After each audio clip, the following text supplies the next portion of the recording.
Hello বন্ধুরা, good afternoon. এই রান্না শেষ হলো। এই রান্না মাছের ঝোলটা আর কি চাপা দিয়ে কথা বলতে এসেছি, সময় নেই, সকাল থেকে কথা বলার সময় নেই। এই হলো ব্যাপার।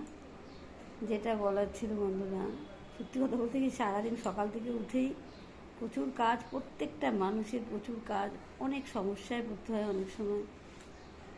কখনো মনে হয় এই জিনিসটা সমস্যা হচ্ছে, কখনো মনে হয় ওটা প্রবলেম হচ্ছে, মানে এরকম নানা রকম সমস্যা হয়। তখন আমরা পথ খুঁজে পাই না, কি করব। এক সময় মেজাজ হারিয়ে ফেলি, ঘরের নিজেদের মধ্যেই ঝগড়াঝাটি অশান্তি শুরু হয়ে যায়।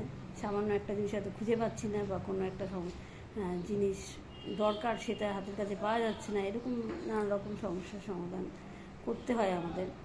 কিন্তু যখন দেখা যাচ্ছে কোনোভাবেই কোনো সমস্যার সমাধান করা যাচ্ছে না, তখন কি করব?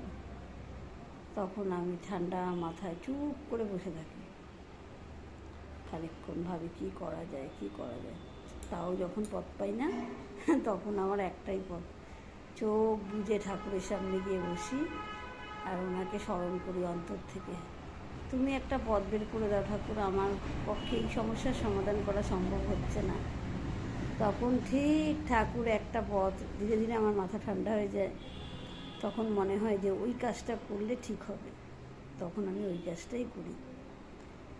আমার মনে হয় আমার যেই কাজটা মানে এই মুহূর্তে মনে হচ্ছে করলে আমার সমস্যার সমাধান হবে, তার মানে এটা আমাকে ঠাকুর আমাকে পথ দেখিয়ে দিল।